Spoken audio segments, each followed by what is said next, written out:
Hello everyone, it's Joel Davis with United Medical Transportation Providers Group. You are the broker.com and Home Care Access. And if you are ready for an old school roadside chat, we take it to the open road. I may not make it the whole way because I may pass out because I just laid siege to Cinnabon, followed up by Dunkin' Donuts. I'm not saying it's the right combination, but it was a necessity. I saw a Cinnabon and it caught my fancy at just the right time. So I figured, hey, since I'm a self-identifying 21-year-old Olympic athlete, 6'4", 215 pounds, I've been working hard for the Olympics, training hard, so I figured, hey, I'll break my diet for a little bit. So let's get down to business.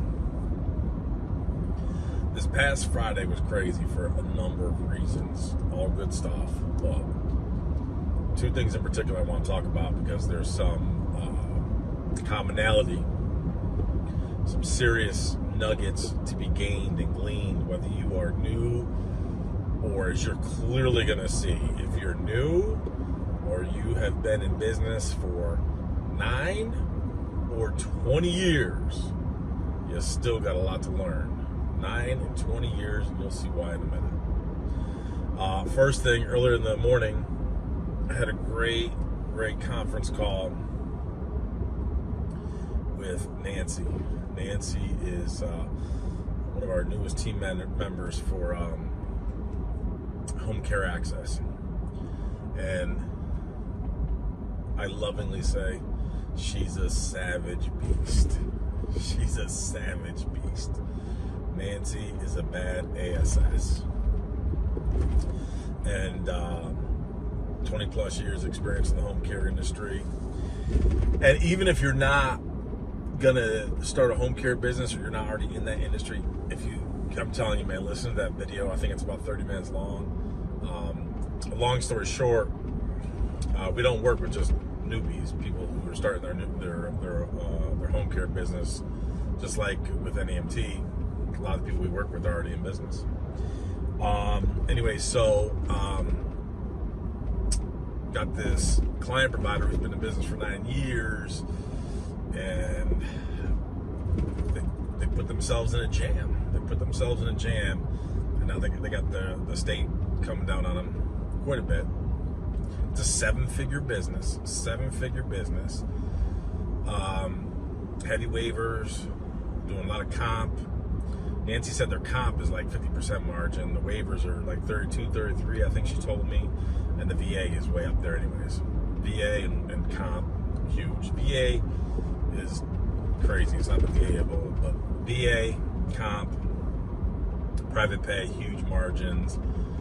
You know, you couple that with their waivers, she's doing really well. So 7-figure business, 35+% margin overall, doing great. And she allowed herself to get some blind spots, and now she's going to get dinged by the state. Probably, Nancy said, probably between $25,000 and $40,000. I mean, look, it could be a million times worse, no doubt. But either way, it's because of a blind spot, because of operational policies and procedures, and that's going to.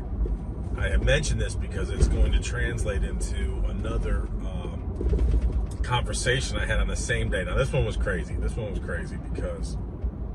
most of you probably know Scott. Scott's been with us for a while. Great dude. Love him.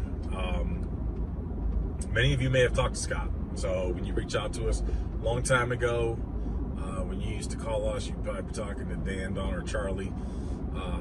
And we had to cut that off a long time ago. I cut that off because I want correspondence, documented. That's why so much of our correspondence is all through email. I need things documented, especially it's just out of necessity. I know it's not always the most convenient for people, but you know what? It's out of necessity, and it's our methodology, and we're not going to change it. Because I need to see everything that's documented. We can't put ourselves in a position where we have all the he says, she says, because you'd see what was happening is every once in a while, especially the busier you got, more clients you got, you'd find yourself in a he says, she says. He told me this, and she said that. And you know what? This is where eventually we're done with that. We need to document as much correspondence as possible for our clients' protection and preservation, as well as our own. But Scott has been just doing a phenomenal job for us with NEMT and home care, reaching out to, following up, talking with a lot of you. Well, on Friday night, this past Friday night, got a call at 10:30 at night. Thought to myself, now Scott knows that I'm up all the time. I'm always working or doing something. So he hits me up at 10:30. Usually he doesn't call me at 10:30. So I'm like, all right, man, this might be a crisis or something. So I answer the phone. He said, Joel, listen, I know this is unusual. I got this one girl on the phone, and is there any way that's convenient time you can talk to her for a little bit? So I said, yeah, what the heck, let's do it. So it's 10:30 at night this past Friday. I talked to her. Dude, I ended up talking to her. We were on a 3-way conference call for an hour. Now, don't be thinking that you're going to be calling us, Scott's going to patch you through, and I'm talking to you for an hour. That's not going to happen. This was an anomaly. Friday night, you caught me at the right time. Whatever. And this lady was such a nice, sweet lady. 62. Operating her NEMT business. I'm not going to tell you the state or tell you her revenue or anything, but has 16 vehicles. 62. And the only reason I talked to her for an hour was, again, you hit me at the right time, right place. And man, she was just such a sweet lady that the more she talked, the more she just melted my heart. Anyway, 20 years in business. She's been in business for 20 years. So check this out. This is why it doesn't matter if you're a newbie to NEMT or your experience, you gotta watch this video. 20 years in business, and as recently as a few months ago, they were doing 20 grand a week with Motive Crap, formerly known as Logisticrap, but they had to rebrand and change their name because, well, their name and brand suck. So 3+ months ago, they're averaging around 20 grand a week with Motive Crap. They're now down to averaging about 4. Talk about a huge drop. So Motive Crap has found the cheaper solutions, the cheaper alternatives, the little independent gypsy services, all that nonsense. And in typical fashion, just drops them. Not drops them completely, but boom. Reduces overall trip volume, all that kind of stuff. So rather than average 20 grand a week, and you're operating shit, a fleet of 16 vehicles, 13 of them were routinely operational. Now, boom, how many do you really need to accomplish what? 4 grand worth of business for Motive Crap. She had a couple extra small little agreements and sources of revenue, but nothing to write home, and nothing that's going to warrant keeping a fleet of 16 vehicles, 13 of them routinely operational with as many drivers and everything. It's not sustainable now, and it happens overnight just like that. That's why, like, to me, that's risky. You know, that is risky. So there's people who say that entrepreneurship is risky, this and that. In my opinion, partnering with brokers, especially in that type of manner, where you build your business, you scale your fleet based off of brokers, to me, that's risky. That's risky. So anyways, 20 years in business, and she's 62. Now, mind you, this is Friday night, and I'm not saying this to bag on her at all. I talked to her for an hour because she was just such a sweetie that she's melted my heart. So she's 62 on Friday night. Her husband's 72. Her husband helps out in the business. She's 62 on a Friday night, and a couple times during our phone call, she's having to say, Joel, hold on one second. Can you excuse me for a second? Let me just take this real quick. Friday night, between 10:30 and 11:30, I'm talking to her. She had to pause a handful of times to dispatch some calls. Think about that.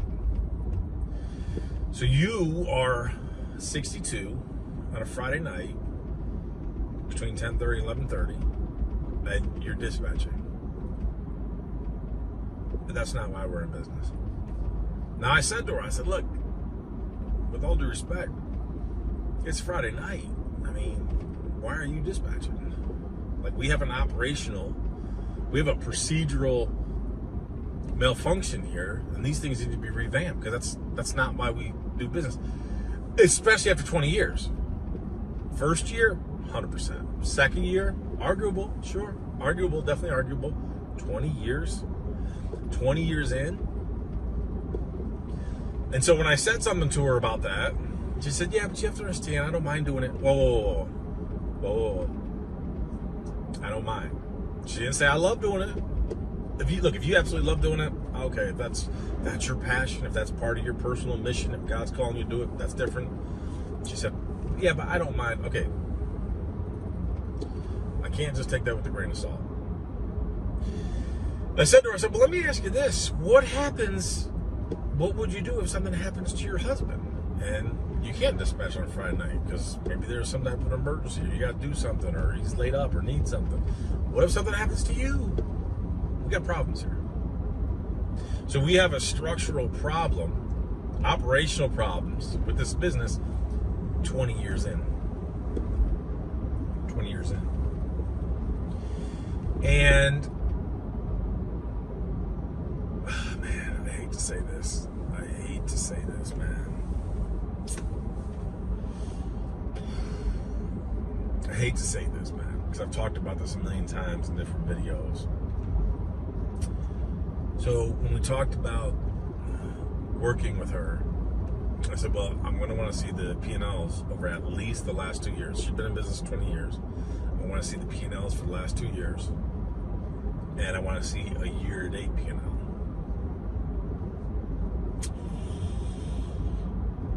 And that's what she told me. She doesn't have P&Ls, at least a year-to-date P&L for this year. And her taxes for last year were on extension. Not necessarily a problem with that. I mean, there's times that, my accountant has to put my taxes on extension. That's not a big deal. But not having a P&L, you should be able to pull up a P&L on a daily basis at any given time. Any given time. I don't care if you're using QuickBooks. I don't care if you're using admin accounting. I don't care what type of platform you're using. 20 years in business, 16 vehicles, as many drivers. And if you can't pull a P&L in 5 seconds, we have a functional problem. How does this kind of correlate to what I initially started talking about with our client provider that Nancy's working with? These are operational, procedural problems and malfunctions that need to be resolved. Bottom line. A little different for sure, but they're operational malfunctions and problems nonetheless. And here is, let me cut to the chase and tell you exactly where I'm going with this. Here's why this is a problem. And this is what I was explaining to this wonderful lady on late Friday night at probably 11:30 at night. As I'm explaining to her, I said, look, man, you're going to be out of business one day. You're leaving the business. You're going to die. You're going to pass it on to heirs. You're going to close it down. It doesn't literally go out of business. I mean, we're technically right now, you're on the trajectory to go out of business because it's not sustainable what you're doing. Or you're going to sell it. Now, the preferable option always is to sell it and sell it at a multiple. Here's the rub. Who are you going to sell it to? How are you going to sell it? There's nobody who wants to, a serious buyer, Now, if you found a friend of a friend type deal, or your neighbor, or whatever, someone who personally, maybe someone who's already been working there for a long time, they know the business and they want to buy it, and, owner finance to them for 1 million years, whatever. Some personal arrangement like that. Okay, that's a different type of arrangement. But if you're going to get a serious buyer who's going to come in and buy your business, they don't want to buy a job. This is the crux of everything I'm telling you. The buyer a serious buyer does not want to buy a job. Can't buy a job, has to buy an asset.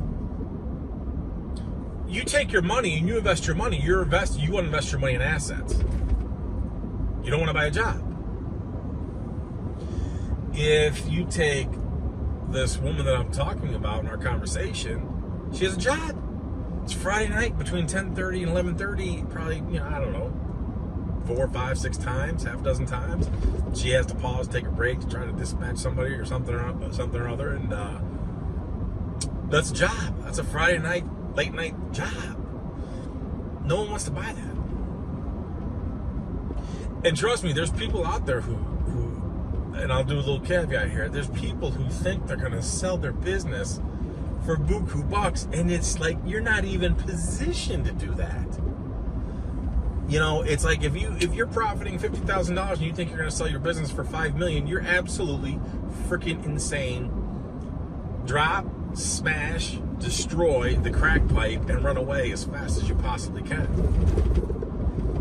And we literally seen that. I mean, and there's, we've remember, I think it was like a year ago or something, I've talked about this, where we had someone who their business was, I remember it was just over 400,000 a year or something like that. I mean, probably wasn't much more than that. This was last year, I think. Time flies. All the days roll together. But they're doing just over 400,000 in revenue, and you think you're gonna? She thought she was gonna sell her business for over $4 million. Think that thing through. Your revenue, and I don't even remember what her margin was. I just don't remember, man. But regardless, your business was bringing in just over 400,000, and you somehow think you're going to sell your business for over $4 million. And let's say she's in the strike zone. I don't remember what it was. Let's say she's in the strike zone, and her margins are somewhere it's around 25 plus or something like that, which is where I want that to be. That's the strike zone for me.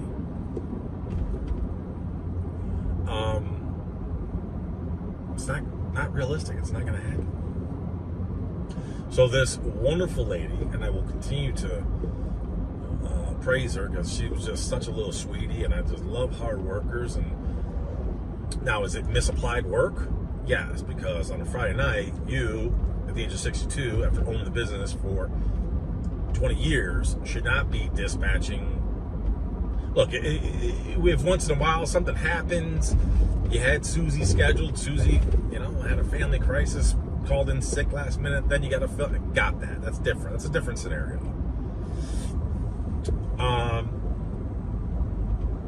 But that's not our play. Now, if you go back to that home care agency, the one that I had that conference call with Nancy about, here it is. They're hitting crisis mode. So they got to go now. They want help right now. As in, don't even try to study material, nothing. Just, hey, we'll pay you whatever you need. We need help now. Boom, Nancy, Johnny on the spot, jumps on the scene because she's a savage beast. Love it. So you are not just in the strike zone for margin. You are just crushing it. You're hitting a target. You're a 7-figure business. You're a 7-figure business. Your margins are hovering around, if not exceeding 35% margin. How are you not properly, with just the slightest adjustments with your existing personnel, because with the owner contributing, they had 6 office staff. They have over 100, between 100 and 104 caregivers, I think she said. You got 6 office staff with the owner, and we're still botching our operation and exposing ourselves to liabilities with the state. It's unnecessary. if you are struggling, you're grinding out day to day, and margins are low, and you can't afford someone. Not that I like it, but you could. That's an argument to be made, a discussion to be had. That's not the case. You're hitting. You're not just in the strike zone. You are crushing this thing right down the center. You're killing the bullseye. Your workers' comp work is at 50% margin. Waivers are above 30. VA is high. Overall, you're at 35 plus. You can afford to invest in one or two more office staff to put you in a position where you have not just procedural oversight and contributions for you to absolutely and unconditionally avoid putting yourself in the situation you did, where you're going to be audited by the state and come in and now fine you. That's insanity. So we have an operational problem. So, wonderful lady who I mentioned, 20 years in business, operational problems. Let me pick on another client provider. Talked to him on Friday as well. Talked to him since too. Good dude, great dude. Worked with him professionally like for a million years already. Great guy, keeps you on retainer, works hard, love him. Growing his business. We were doing I started working with him because we were doing an acquisition, buying a business. That fell through. The seller pulled out of that one, so that deal fell through. Boom, he goes, starts his own business. Still under 2 years, crushing it, doing well, loving it. I'm gonna tell you right now, only because it's applicable and I kind of got to. He is in the communist state of California. How about Cali, man? Poor Cali. Poor Cali. God, I used to love going to Cali, man. Cali is such a beautiful state, man. Cali is just physically such a beautiful state, but could you be any... I don't know. I still think Cali's worse than New York a little bit. I mean, I think it's got to be, because if you look at Cali, now that they socially engineer the minimum wage, so now it's over $20. You see all these restaurants and fast food businesses closing down and everything. I mean, what do you think was going to happen? What do you think was going to happen? Again, politics directly affects policy, which directly affects your money. Why do I mention this? So we were talking about, he and I were talking about a couple of these facilities. They're complaining because he won't do Medi-Cal work. He won't do Medi-Cal work. Did you know that right now, the average ROI for Medi-Cal is 8%? 8%. And this cat's crushing it. This is why when I hear people in California, oh, you can't get contracts in California. Are you crazy? We got so many people who get contracts. Oh, you can't do business in California if you're not doing Medi-Cal. Really? Really? Oh, Joel, you're scheming and scamming us. It's not realistic. Okay. Rob, I'm not even gonna argue with you. Yep. You got it.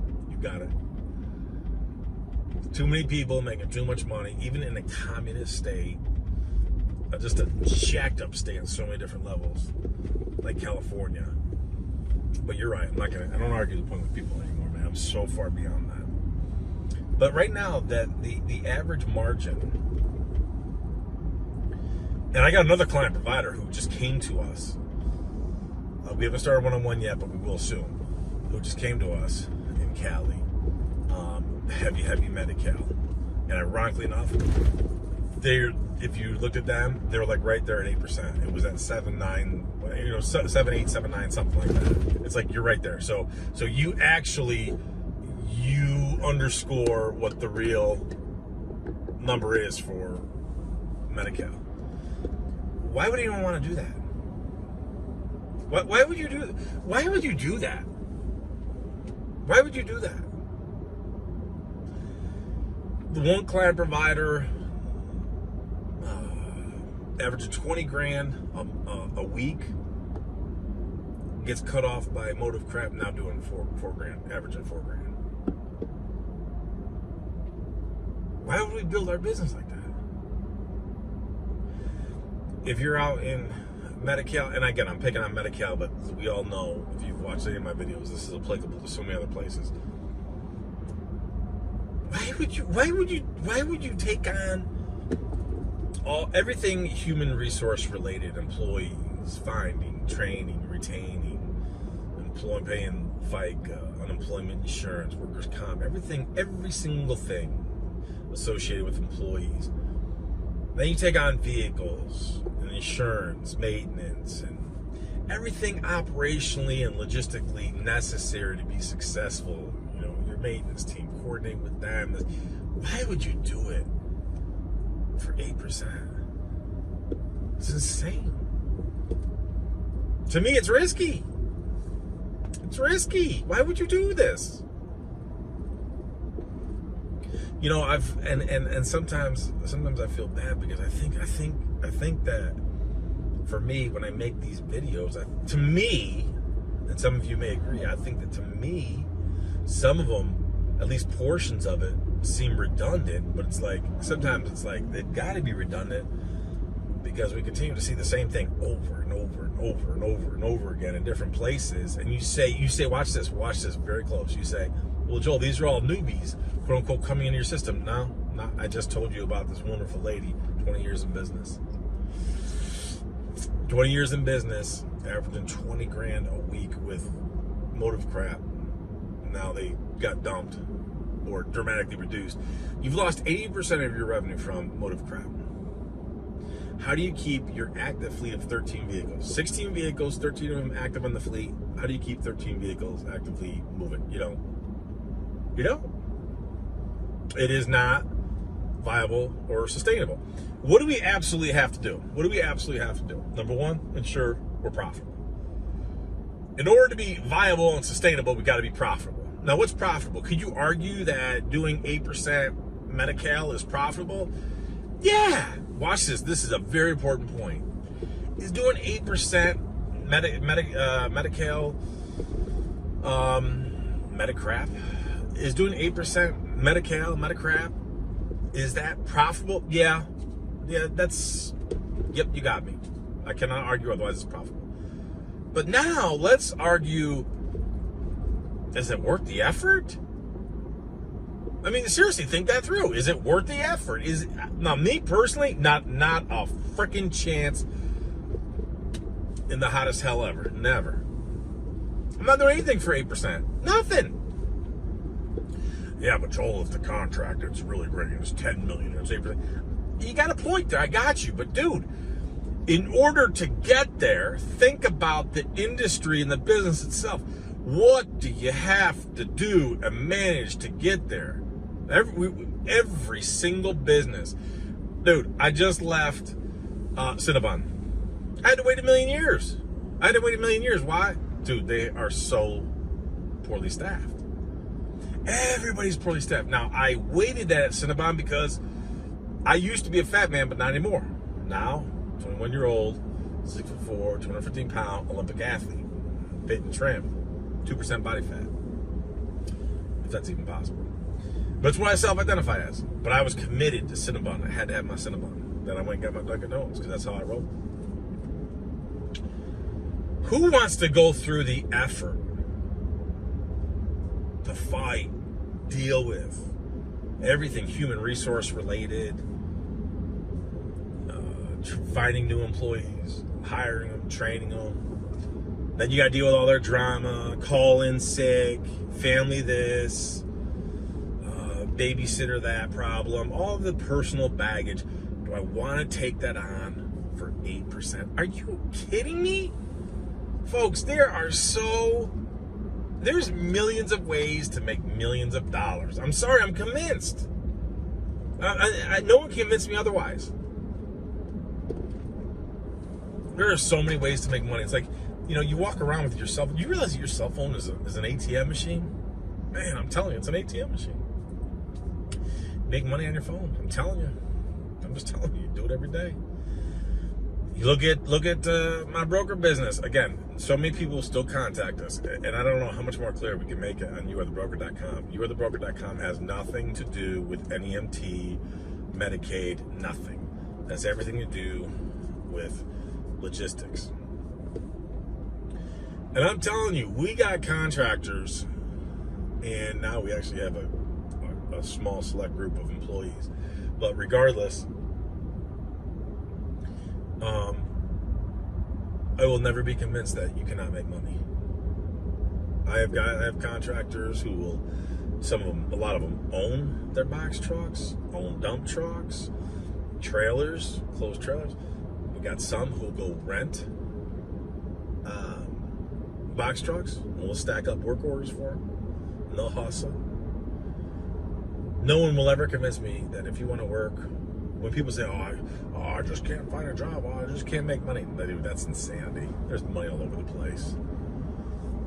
Even though the politicians are just trying to make it harder and harder every single flipping day with their social engineered BS, there is so much money to be made. Because entrepreneurship is the backbone of this country. Always will be. As I digress. Going back to the 8%. To me, that's risky. Why would I want to be in any business where I can only make 8%? That's flipping insane. I'm sorry. This is why in other videos I've said, I don't care about the medical transportation industry. Boom. I've said it. I don't care about the home care industry. Boom. Said it.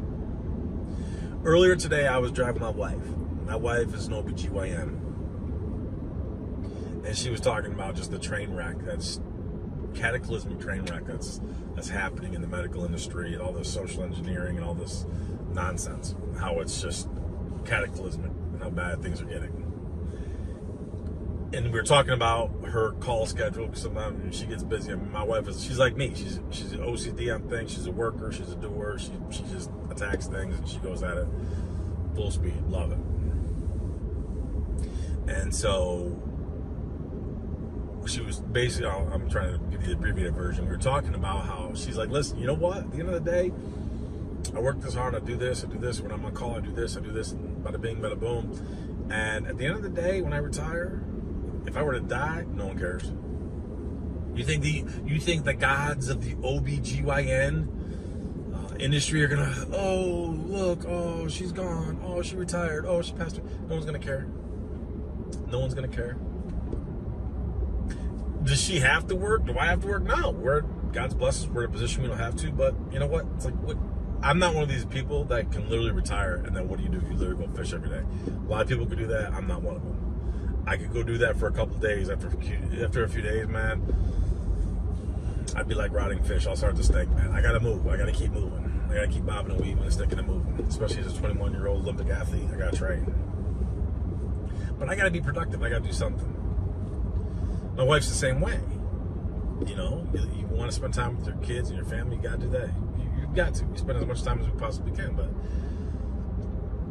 my point is, it's like, you want to do what for 8%? You think you're a partner because Motive Crap refers to you as a partner on your stupid little agreements, which are not agreements. They are not. Your transportation agreement that you signed, there's no agreement there. There's no agreement here. You think they're going to care when you leave, when you retire, when you sell, when you close your doors because they ran you out of business? You think they care? No. You think the gods of the home care industry are going to care because you got fined by the state because you botched your business operationally? You think they're going to care? No, they're not going to care. Not at all. Not at all. This is why I've said in the past, no one cares about you except you. That's it. No one cares about you. No one cares about you. There's not going to be an outpouring in the streets. No, bring back that home care business. No, bring back that transportation. No one's going to care. Therefore, your goal should be to make as much money as possible so that you can live the life that you want. Your priorities should be God, your spouse, your kids, your family, your business. It just so happens the business funds the whole show. That's the irony of the whole thing. That's the irony. Here's what my suggestion is to you watching this video. if you're still watching, I'm sure a lot of people already checked out now.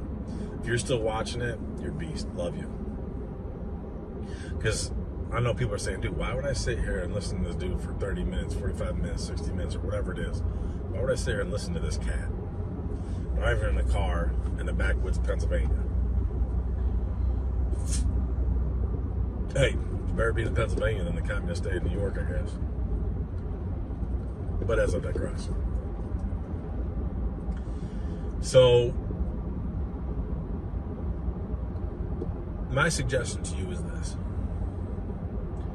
You personally, and this is why it's important, it doesn't matter if you're new to the NEMT or home care business or you're experienced in any of these industries or businesses. First and foremost, this is very important. Hear me out. First, define what you personally want. And again, anybody watching this, if you know me and you follow my content, you know I am not one of these fluffy, motivational spirit. Go listen to the Battle of the Dingbats. Go listen to all the fluffy, get rich quick, all that happy jazz nonsense. I'm not that guy. Okay. First, define what you want. There are so many ways to make money. I don't care about transportation. I don't care about home care. I don't care about my broker business, logistics. I don't care about it. The minute it doesn't make me money or it becomes an inconvenience, done, over. Fact. Been in business 20 years. Still dispatching as an owner on a Friday night. Was making $20,000 a week with motive crap. Now 4. We got a functional problem. Doesn't work anymore. So it's either, look, liquidate, close the business, shut down, whatever, or if we're committed, we're going to stay in this, we are reshaping, redirecting, and totally putting this on a whole new trajectory. Bottom line, as I always say, you play the hand that you're dealt. If you're in Cali and you got facilities, well, we're not going to be able to use you unless you accept Medi-Cal. Then you're not a viable target for me. Doesn't work for me. I would rather have 3 highly exceptionally profitable vehicles than have 13 vehicles where I have to deal with more HR problems, vehicle problems, insurance problems, and I'm gonna what? Chase 7 and 8% margin? Are you flipping insane? Who wants that? Going back to define what you personally want. Let's say you want to make $100,000. My goal right now is to make $100,000. $100,000 is a lot of money. If I'm gonna go to the store, it's a lot of money. It's more than the average person. I get all that. If I want to make $100,000 personally, what does that business or businesses, what's that look like? What's that look like? How much money do I gotta make in order for me personally to pull $100,000? Now look, I could totally go down a rabbit trail right here, right now, and talk about what that $100,000 or any amount that we want to define, how that should really look and be reshaped. That's a totally different topic. That's a topic for literally a personal in-house live event of what that 100,000 should look like, or whatever that number is. Maybe it's $500,000. I want to take home $500,000. Those are serious conversations we need to have there of how you want to, for asset protection, establishing your honeypot, liability, exposure liability, all those stuff. That's a totally different conversation. I won't have that today. That's an in-depth conversation for sure. How do you structure your business to protect yourself long term, your personal money, all that stuff. It's huge conversation. Different topic, different day. But we're gonna keep things simple here. I want to make 100,000. Okay, if I want to make 100,000, what's that business gotta look like? What's that business gotta look like? I know. It can't be a business where I'm still working on Friday night at 11:30 at night, dispatching calls, and I'm averaging what, $4,000 a week from motive crap. It's not even sustainable anymore. Can't do it. If I'm that home care agency that just got jammed up now, here I am sitting at a 7-figure business. We're over 35% margin I'm at that 100,000. Ooh, but here's the problem. While I'm being investigated by the state, I can't accept any more waiver money. Everything just plummeted. So what's that 100,000 look like? Maybe you want 300,000. That's the goal. I'm cool with that. What's that 300,000 look like? Okay, if I want 300,000, can I do it just with NEMT? Yeah, you can. But what's that NEMT gotta look? What's that business gotta look like? Do I gotta have 1 million more vehicles so I can chase 8% margin on a crappy Medi-Cal contract and just be treated like a BITCH? Gonna need a lot more volume, a lot more vehicles, a lot more employees, a lot more HR issues, a lot more fuel, a lot more this, a lot more that, bada bing, bada boom. What's that look like in order for me to get 300,000? If my personal goal is to be at 300,000, but I know I could pull 100,000, I could easily build 100,000 where I'm building an NEMT business where I'm personally. Think about this. Again, if you've been following me, you know my target for both NEMT and home care. NEMT for sure should be at 25% minimum. It starts getting less than that. I start to get weak, kneed, and weary. Home care, I'll definitely want it above 20, but typically I would say that the margin overall tends to be a little bit lower on the home care as compared to NEMT. Again, so many different businesses, so many different types of business models. Got that. So kind of take that with a grain of salt. But if my personal goal, I want to make 300,000, how do I get there? What do I need? So define what you want, and now let's start to reverse engineer that. If I'm doing a business, think about this. If my goal is to have 100,000, it behooves me more to have a $400,000 annual revenue NEMT business, smaller business, handful of vehicles, 25% margin, 30% margin. There's my 100 grand. It's a smaller business, tighter business, more flexible business. If I want to scale, depending on my market, I can scale. If I want to go to other places, I can do that. But that's the goal. I want 100,000. I want to have a $100,000 business. But my business, like if I'm at 25% margin now, can I be at 100,000 if my revenue, my overall revenue is 400,000, and I'm at 8% margin? Clearly, if you're chasing the low-hanging fruit, the Medi-Cal suckers, you're never going to get to that 100,000. If that's the goal. If the goal is 300,000, what's that look like? Notice I said previously, business is plural. This is why, again, I know there's different mindsets out there. Some people say, oh, go all in, focus only on one thing. Man, I'll tell you what, I'm not a one-trick pony. I mean, I can walk and chew gum at the same time. Now, you have to be very careful you're not distracted. If you're going to do multiple businesses, you got to be careful you're not distracted. And this is also why you have to be very, very careful that if you're going to have multiple businesses, can you be a quote-unquote owner-operator of all of them? No, absolutely not. That's foolish. Foolish. Think about this.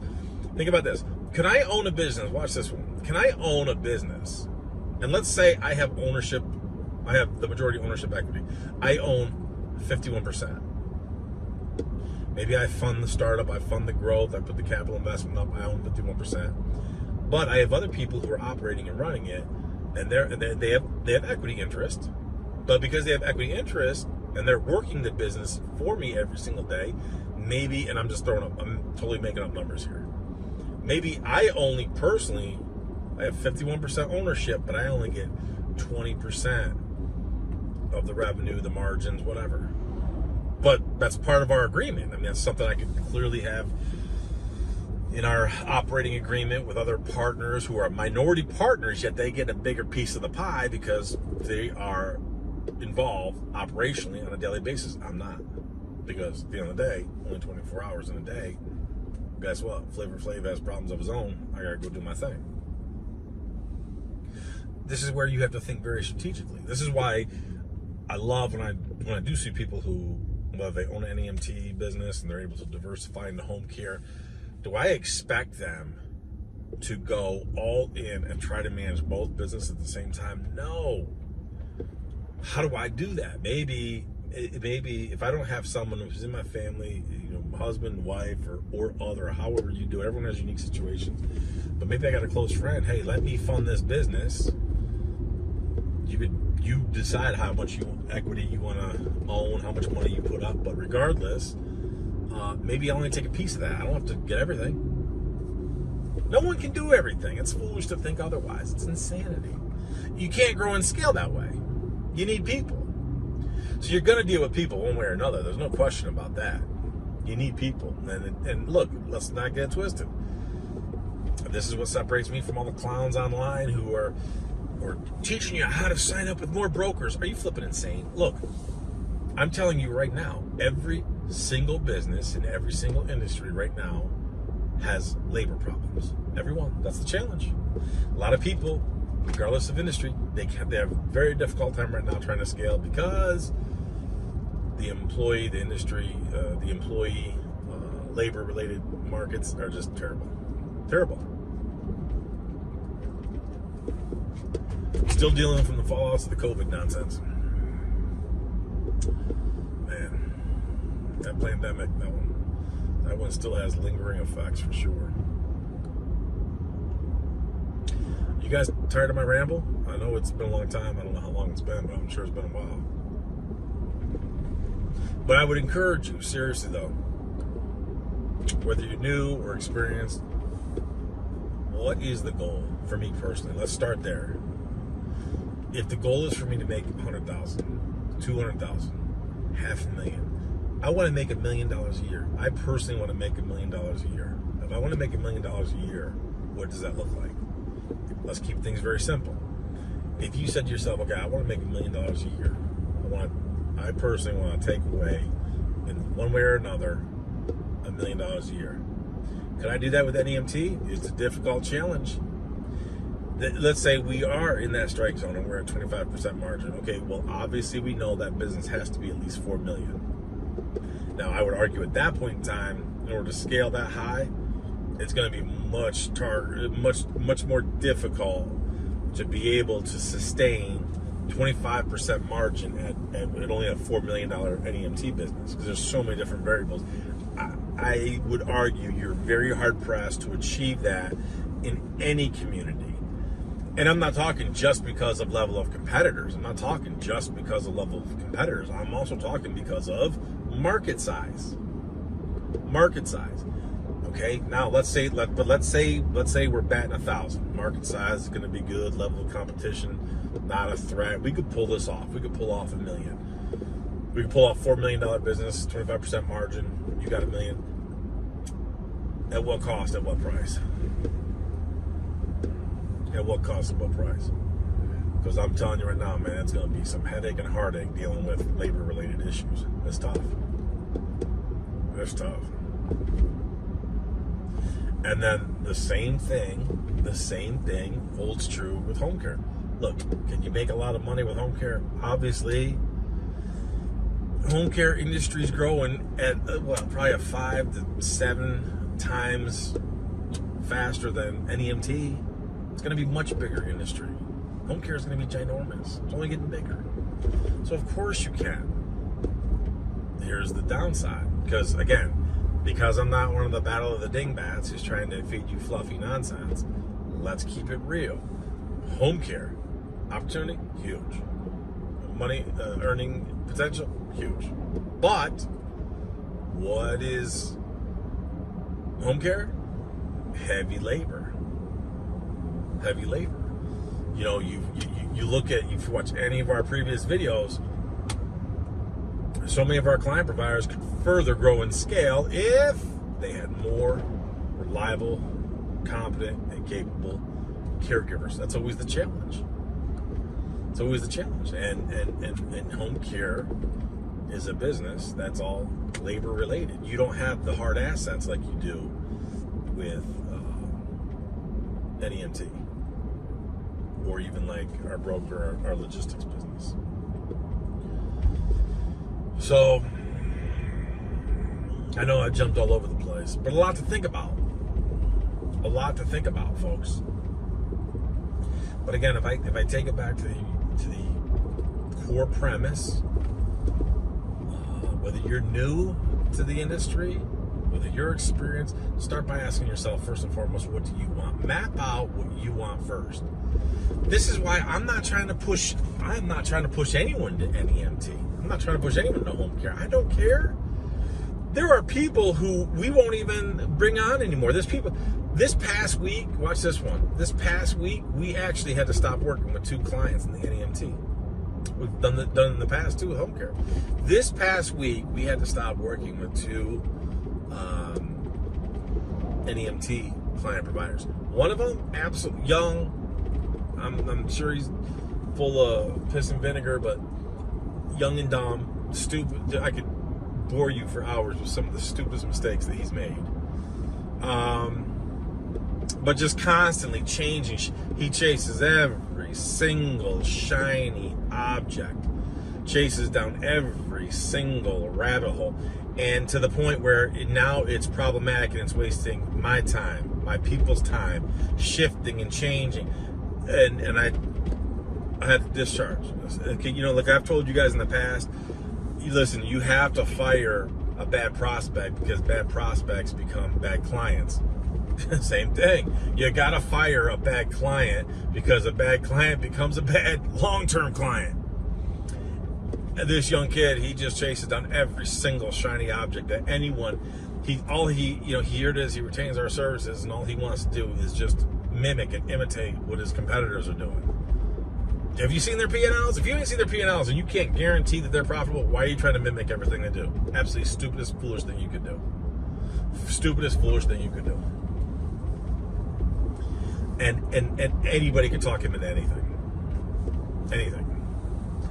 And that was one of the things. It's like he's just chasing down all these rabbit holes, and it's just and you're having to fight with him to try to talk him out of this and explain that. It's too problematic. Not wasting time. Boom, done. Another guy. Oh, it's like, dude, you retain my services, but you disappear. If you keep ghosting me, I'm not chasing you. You paid me money to help you. I've gone above and beyond. I've worked longer than I typically would with you because I wanted to get you across the finish line. But if you keep ghosting me, I'm not chasing you. Not chasing you. And so you ghost, go on vacation, do this, do that. You ghost, wait for things to hit a crisis point, and then all of a sudden you expect that your lack of preparation all of a sudden constitutes my emergency. Wrong. It doesn't happen that way. It doesn't happen that way. Now, take, for example, this client provider with Nancy. Hey, they need help immediately. So they were willing to pay whatever was necessary. Boom. That's kind of a different scenario because we weren't already working with them. Didn't have that prior relationship, but guess what? They needed help right away. They needed Nancy on the scene. They had to open up the coffers to get the immediate help, and obviously Nancy is helping resolve that problem. Trust me, I never want you to be in a situation like that where, you know, you put yourself in a position where you wait until you hit crisis mode. Things hit crisis mode because then things are problematic. We don't. Who wants that? This is why, again, not only do I want you to literally spend time on yourself. What do I want? Consider your age. If you're young like me, only 21, hey man, you think tomorrow's never going to come. Now, back in the day, a couple years ago, I used to self-identify as a 65-year-old gay black trans female, and I was trying to get Social Security when I was denied Social Security. So I'm like, all right, am I really 65? Am I even black anymore? Am I even female or trans anymore? And I stopped. I don't know. That's how I transitioned, and that's how I became this Olympic athlete. But, take into consideration your age. How long do you want to work? I mean, the older you are, sometimes you're less inclined to take bigger risks. These are things you got to take into consideration. So it's not just your own personal location and market opportunities, what type of revenue you want to pursue, what type of business, what type of industry you want to get into. Because again, if you're going to start multiple businesses, chances are good you're going to have a foot in different camps, different industries. And that's cool. There's nothing wrong with that. How many times? We all know people who own multiple businesses, and some of them aren't even related, but they pull it off. Well, you got to build, grow, and scale. And guess what? They're all surrounded by people. You got to be able to build a team. You got to be able to build a team, and you got to have good people, no doubt, no doubt. Man, I don't even know how long I've gone, but I'm sure many more people have checked out. But I'll try to wrap this up. A couple of things. Number one, focus on yourself. Why? Because our goal is to be profitable, be sustainable, have longevity. So put ourselves in a position so we can build, grow, and scale, sell at a future multiple. Don't wait till, if you do that,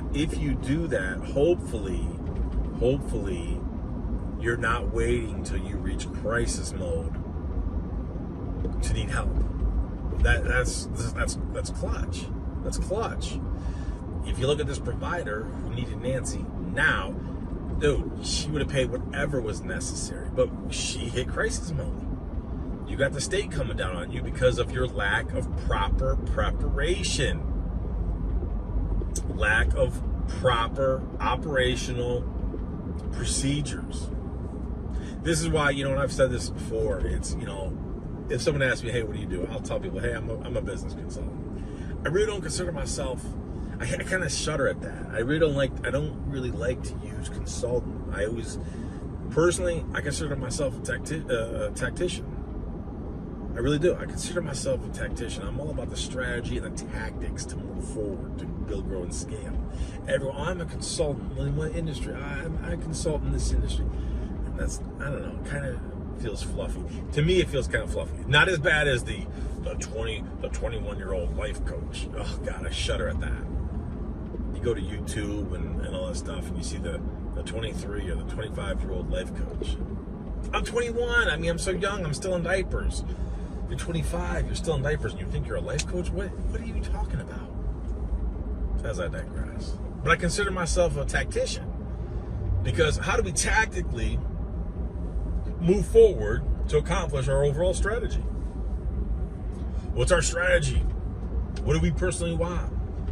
In order to achieve that, what kind of business do I need? How big is it got to be? What are the margins got to be? How many businesses do I need? How many different sources of revenue do I need to accomplish my personal strategy? Ooh, things are coming together now. That's why I consider myself a tactician, because I'm actively involved in how we move forward. For those of you who I'm working with, look at how I do contracts and service agreements and things like that. That's all tactics. Look at how we do all the negotiations. Where when I'm doing sending out emails and we're doing it under the guise of me being your CFO, and we use the good cop, bad cop, those are tactics. Those are tactical moves. But they work exceptionally well. That's what I love. So, all right, folks. Here it is. I went to Cinnabon, Dunkin' Donuts, and I'm almost out of coffee. So I'm sure a bunch of people checked out, but I told you we were going to take it to the open road. This was going to be old school roadside chat. So regardless, if you're still watching to right now, to this point, you're savage. You're like Nancy. You're a savage beast. Love it. And kudos to you.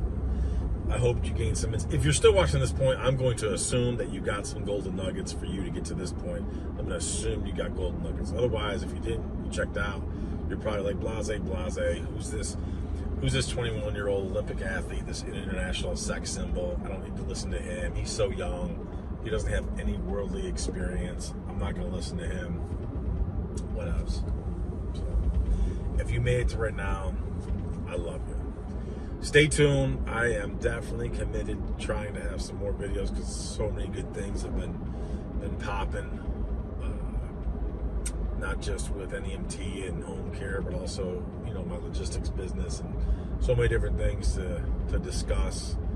It's just a matter of timing. This is why I have to maximize my time. I mean, I shot 1 or 2 videos recently in my office, and I'm like, man, it seems like forever since I was actually in my office. I was like having to literally pull down cobwebs. But God is good. God is good. So remember, honor God, honor your spouse, honor your family and yourself and your kiddies, and take care of business, because ultimately business funds the whole show. When you do those things, I'll see you at the top.